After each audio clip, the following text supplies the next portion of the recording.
dan akan menghentikan setiap kegiatan yang dilakukan FPI karena FPI tidak lagi mempunyai legal standing baik sebagai ormas maupun sebagai organisasi.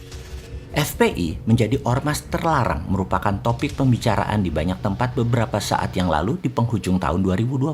Ada yang pro, ada yang kontra, dan pastinya ada yang tidak peduli. Bagaimana pendapat seseorang yang sederhana dan sontoloyo seperti Bosman melihat fenomena ini? Karena kamus kata masalah telah hilang di benak seorang sontoloyo ini diganti dengan peluang, maka ada sisi lain sebenarnya terlarangnya FPI ini bisa-bisa merupakan sesuatu yang bagus, sesuatu yang menantang bagi Anda fans FPI atau anggota FPI, sesuatu yang ditunggu kebaikannya yang lebih advance lagi. Hal ini mungkin memang yang harus terjadi untuk membuat semua pihak menjadi lebih maju lagi ke depannya. Kita melihat dari sisi positifnya dalam menganalisa terlarangnya FPI. Kita awali dengan bentuk negara Indonesia tercinta ini. Kita harus menyadari siapapun berada di balik perubahan Undang-Undang 45 menjadi Undang-Undang 2002. Kalian sesungguhnya telah berhasil memporak-porandakan negara Indonesia tercinta ini menjadi negara seperti saat ini yang penuh dengan transaksi.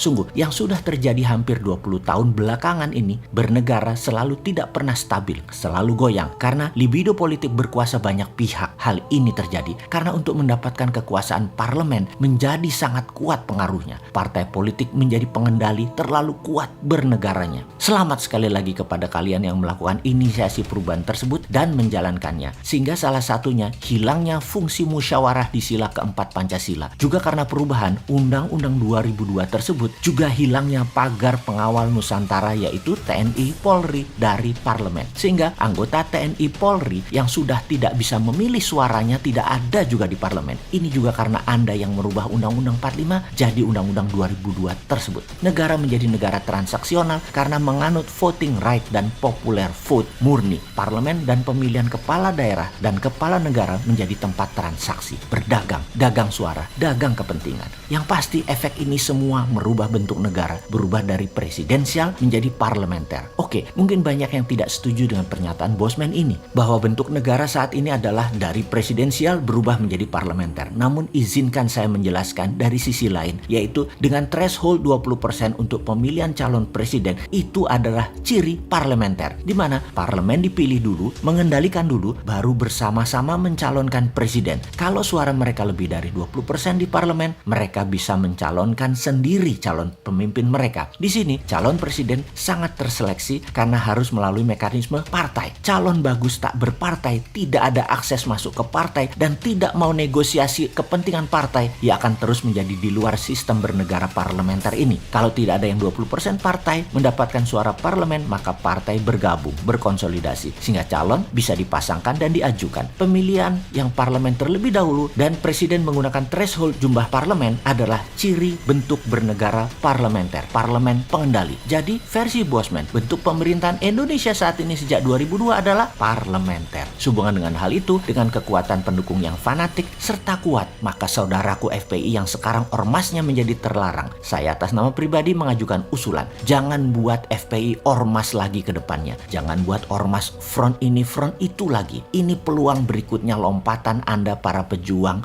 jadi ke level yang harus berani Anda lakukan. Dirikan partai, rebut suara di parlemen sehingga Anda menjadi terlegitimasi kekuatannya dan amal baktinya. Ubah bentuk perjuangannya menjadi satu level lebih tinggi lagi. Jadi partai. Setelah menjadi partai, konsolidasikan kekuatan dengan partai lain. Misalnya PBB-nya Pak Yusril, Partai Berkarya, Partai PKS, dan lain sebagainya di bawah panji Partai FPI. Jangan-jangan angka 10%, 20% di tangan suara rakyat tersebut. Sebagai pengingat sejarah, di tahun 2004 Partai Demokrat Pak SBY jadi presiden, suara Demokrat hanya sekitar 7%-an. Apa tidak mungkin FPI bermain di tahun 2024 bukan sebagai partai yang kuat saja tetapi masuk ke pemerintahan tertinggi menjadi presiden atau wakil presiden? Semoga usulan sederhana ini bisa dijadikan referensi yang akan menambah kayanya variasi bernegara nanti di tahun 2024. Dan bagi cebonger, informasi seperti ini jangan dibilang Sontoloyo ini kadrun ya. Sontoloyo ini ya Sontoloyo, mazhabnya sendiri. Sontoloyo mah seperti yang kalian katakan, hanya tukang jualan gorengan.